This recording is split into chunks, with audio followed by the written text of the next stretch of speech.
जयपुर के फुलेरा स्थित उद्योग नगर में सोमवार को बारिश के कारण रीको की दीवार गिरने से 2 महिलाओं और 2 मवेशियों की मौत हो गई थी। मृतक महिला की 6 बेटियां हैं।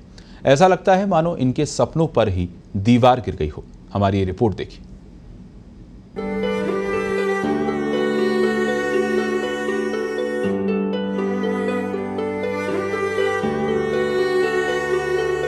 कहते हैं जिंदगी अगर कोई दर्द देती है तो उसकी कोई ना कोई दवा भी जरूर होती है, लेकिन इन 6 बेटियों का दर्द कौन समझे जिनके सिर से अचानक मां का साया छिन गया हो। फुलेरा के उद्योग नगर में हुए हादसे में इन बेटियों ने जो खोया है उसकी भरपाई तो नहीं की जा सकती, लेकिन जख्मों पर मरहम तो लगाया ही जा सकता है। सवाल ये है कि क्या सरकार और प्रशासन इन बेटियों का दर्द समझेंगे। जयपुर के फुलेरा स्थित उद्योग नगर में सोमवार को बारिश के कारण रीको की दीवार गिरने से 2 महिलाओं और 2 मवेशियों की मौत हो गई थी। मृतक महिला की 6 बेटियां हैं।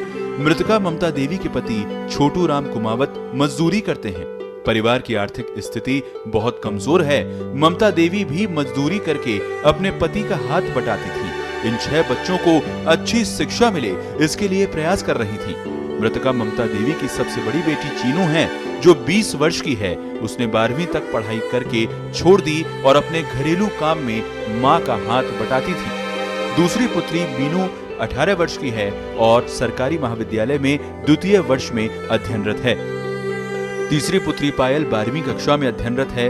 चौथी पुत्री कोमल 10वीं कक्षा में तो 5वीं पुत्री निकी 8वीं कक्षा में और 6वीं पुत्री पूजा 10 वर्ष की हैं जो कक्षा 4 में पढ़ रही है। हादसे के बाद सबसे छोटी पुत्री पूजा की निगाह बार-बार अपनी मां को तलाश कर रही है। छोटू राम मजदूरी करता है। बेटियों की शिक्षा का खर्च उठाना साथ ही में परिवार का खर्च चलाना बेहद मुश्किल था। ऐसे में ममता देवी मजदूरी कर अपने पति का हाथ बटाती थी। उनका सपना क्या था, किस तरह से जो आपकी छोटी बहनें हैं उनकी पढ़ाई हो, इसके लिए क्या क्या सोचती थी? आगे के भविष्य के बारे में हर बार सोचा करती। अब आपकी जिम्मेदारी इन छोटी बच्चियों के लिए काफ़ी है। किस तरह से आप इन बच्चियों को, आपकी माँ नहीं है तो आपकी माँ के स्थान पर किस तरह आप अब जो अपनी छोटी बहनें हैं उनको किस तरह से आप उनका ध्यान रखेंगे? एक माँ का रूप।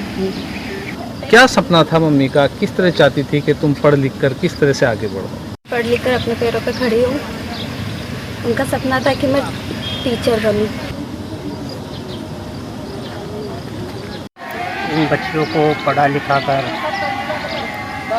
उनकी माँ का ये सपना था कि ये पढ़ लिख कर कुछ मजदूरी करके हम दोनों और इनको आगे बढ़ाएं। इस सपने को लेकर दोनों माता और मौसी का कल सुबह देहांत हो गया। मृतका ममता अपनी बेटियों को ही पुत्र के समान समझकर प्रेम करती थी। साथ ही बेटियों को अच्छी शिक्षा मिले उस सपने को पूरा करने के लिए दिन रात मेहनत करती थी।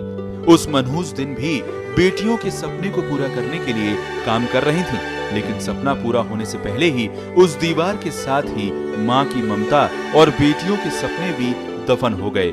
हादसे में 2 मवेशी मारे गए और 1 घायल हो गया, जिसने पहले से ही खराब आर्थिक स्थिति में कोड़ में खाज का काम किया। साथ ही आजीविका का भी एक साधन खत्म हो गया।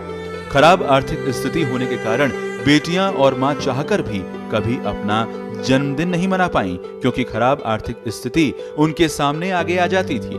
मृतका ममता बेटियों को बहुत खुशियां देना चाहती थी। मां की कमी को तो कभी पूरा नहीं किया जा सकता, लेकिन बेटियां अपनी शिक्षा को कैसे पूरा करेंगी, किस तरह से परिवार का भरण पोषण होगा, ये एक बहुत बड़ा सवाल है। विडंबना ये है कि मां की मौत के बाद दूसरे ही दिन मां नहीं होने के चलते बेटियों को अपने आंसू पोंछकर पशुओं की सार संभाल कर उनको चारा डालना पड़ा। बेटियां अपने आंसुओं को नहीं रोक पा रही हैं, लेकिन अब नन्हे कंधों पर जिम्मेदारी भी बहुत बड़ी आ गई है। सर, मैं इस परिवार से काफ़ी वर्षों से टच में हूँ और पिछले 7-8 साल से मैं यहाँ का वार्ड पार्षद भी हूँ। ये परिवार को देखो काफ़ी इनकी दयनीय स्थिति है। ये दोनों मियाँ बीवी डेली मजदूरी करके और इन बच्चों की भरण पोषण किस तरह से करते थे, बच्चों की पढ़ाई शिक्षा पर विशेष ध्यान देते थे और ये इस पर जागरूक रहते थे, इन बच्चियों के प्रति इतने जागरूक रहते थे कि हमेशा मोबाइल से आके एक ही सवाल करते थे, बच्चियों के लिए कोई योजना है क्या, हमारे ये चीज़ नहीं है, इसके लिए आपके पास नगर पालिका में कोई योजना है क्या।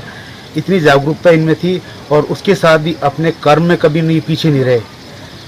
कर्म इनका एक था और उद्देश्य एक ही था इनका कि हमारी बच्चा हमारे बच्चा नहीं है, कैसे इन्हें पढ़ लिख के हमारी बच्चियाँ कहीं ना कहीं अच्छी नौकरी करे और फिर वो पहुँचे। लेकिन ये त्रासदी ने इनके सारे सपनों को ढा दिया है। अब देखने वाली बात यह है कि क्या सरकार और प्रशासन इन बेटियों के दर्द और तकलीफ को समझेगा, क्या इनके लिए कोई आर्थिक मदद की जाएगी। बच्चियों का भविष्य क्या होगा, बच्चियाँ किस तरह से अपना भविष्य संवारेंगी, क्योंकि माता के बहुत सपने थे कि वो बच्चियों को पढ़ा लिखा कर अपने पाँव पर खड़ा करें। अब देखने वाली बात है कि बच्चियाँ अपनी बच्ची होने के साथ साथ अपनी माता का भी जो भूमिका है वो किस तरह से निभाएगी। एक बड़ी बच्ची अपनी छोटी बहनों को किस तरह से पढ़ाएगी, किस तरह से उनका पालन पोषण करेगी, ये एक बहुत बड़ा सवाल है। पत्रिका टीवी के लिए फुलेरा से विनोद यादव के साथ मैं सलाउद्दीन कुरैशी।